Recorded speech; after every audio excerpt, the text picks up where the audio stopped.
Vuosi 2024 on ollut mun mielestä mahtava vuosi, koska mä oon oppinut niin paljon asioita itsestäni ja elämästä ja ymmärtänyt asioita, jotka vie mua elämässä eteenpäin. Ja tässä videossa mä kerron sulle asioita, mitä mä oon oppinut ja ymmärtänyt tänä vuonna. Ensimmäiseksi meillä on momentumin tärkeys. Ja momentumin tärkeys tarkoittaa sitä, että kun sä teet jotain asiaa, niin sulla on semmoinen pyörä pyörii siinä sen asian suhteen. Että kun esimerkiksi mä tein kesällä, mulla oli semmoinen tosi hyvä momentumi videoiden suhteen, niin mä pystyin tekemään niitä säännöllisesti. Ja sitten heti kun mulla tuli joku juttu, joka rikkoi sen momentumin, ja sitten se videoiden teko jäi. Ja kun sä rakennat sen momentumin itsellesi, niin siitä on älyttömän tärkeä pitää kiinni, koska se on se, mikä saa sut tekemään loppujen lopuksi niitä asioita. Otetaan tähän tällainen. Kun sä juokset alamäkeä, niin se momentumi pitää sut silleen liikkeessä, että sulla on vaikea pysähtyä. Niin siinä tilanteessa sulla on just momentumi. Ja sama asia on ihan kaikessa elämän kanssa. Et jos sulla on se momentumi, niin sitä on vaikea lopettaa, tai paljon vaikeampi lopettaa, koska se pitää sut liikkeellä. Ja momentumi just on tärkeä asia pitää yllä ja hankkia asioiden suhteen, jos sä haluat edistyä. Sitten toinen asia, minkä mä ymmärsin vuonna 2024, on, että ajattele vähemmän, tee enemmän.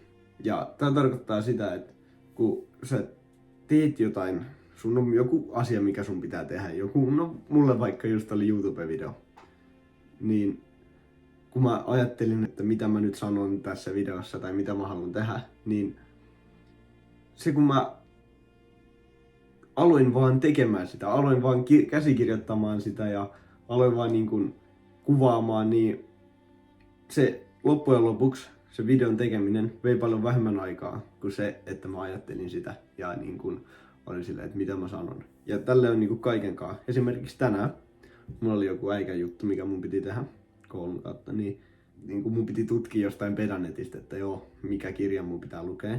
Ja loppujen lopuksi se vei multa vaan 5 minuuttia, että mä aloin kuuntelemaan sitä äänikirjaa, mikä ennen oli ollut.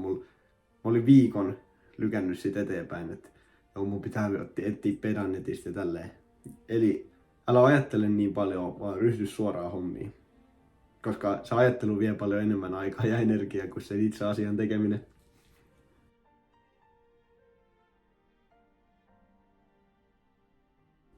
Kolmas asia, minkä mä oon hoksannut tänä vuonna, on, että kirjat on siis fiksuin keksintö ikinä. Koska kun sä luet kirjaa, niin joku on kirjoittanut sen.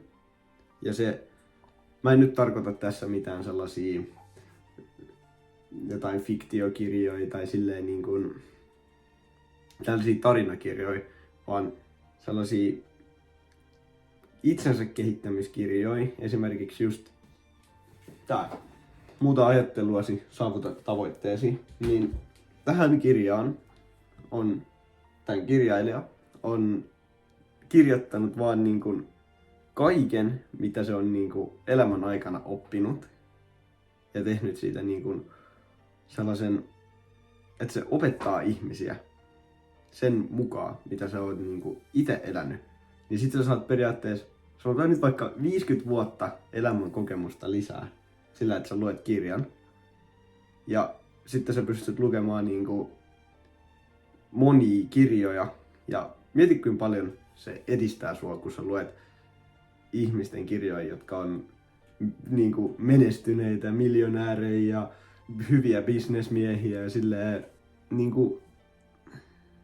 älykkäitä ihmisiä. Ja sitten kun sä luet niiden kirjoittamia kirjoja ja käyt läpi niiden ajatusprosessia, miten ne ajattelee asioista, niin sä alat käyttää niitä omassa elämässä ja kun sä alat käyttää niitä omassa elämässä, niin sitten sä alat itse olemaan samanlainen, eli menestynyt ja niin kuin, semmoinen osaava eräällä tavalla. Niin susta tulee vaan niin paljon älykkäämpi asioiden suhteen, koska sä opit niiltä ihmisiltä, ketkä on jo tehnyt niitä asioita. Tänä vuonna mä tajusin myös tällaisen jutun, että sä oot keskiverto 5 ihmisestä, kenen kanssa sä vietät aikaa. Jos sä vietät aikaa sellaisten ihmisten kanssa, ketkä bilettää ja tuhlaa aikaa ja pelaa videopelejä, niin sä oot itse samanlainen. Sä biletät, tuhlaat aikaa videopeleihin, eli pelaat ja niinku syöt roskaruokaa, koska ne ihmiset tekee sitä. Mutta jos sä vietät aikaa sellaisten ihmisten kanssa, ketkä käy salilla ja tekee esimerkiksi jotain business-juttuja tai niinku, silleen, liikkuu elämässä eteenpäin, niin sit sä alat itse myös liikkua elämässä eteenpäin. Niin se on niinku todella tärkeää se, kenen kanssa sä vietät aikaa, koska jos sä et vietä aikaa sellaisten ihmisten kanssa, jotka vie sua elämässä eteenpäin, niin sä et myöskään liiku elämässä eteenpäin. Toi kuvastaa niin hyvin se, että sä oot keskiverto 5 ihmisestä, kenen kanssa sä vietät aikaa, koska sä oot niitten kanssa, sä teet niitten kanssa samoja asioita, niin automaattisesti sä oot sellainen, niin kuin ne ihmiset on. Niin tänä vuonna mä ymmärsin, että se on tosi tärkeää ympäröidä itses sellaisilla ihmisillä, kenen kanssa sä haluat, kenen kanssa sulla on samanlaiset tulevaisuuden näkymät ja niin kuin, kenen kanssa sä haluat tehdä samoja asioita. Mä lisään tähän loppuun vielä. Siinä oli nyt ainakin jotain tärkeitä asioita, mitä mä tänä vuonna opin. Ja ei mulla varmaan kauheasti muuta. Muista, kaikki on vaan susta tästäkin.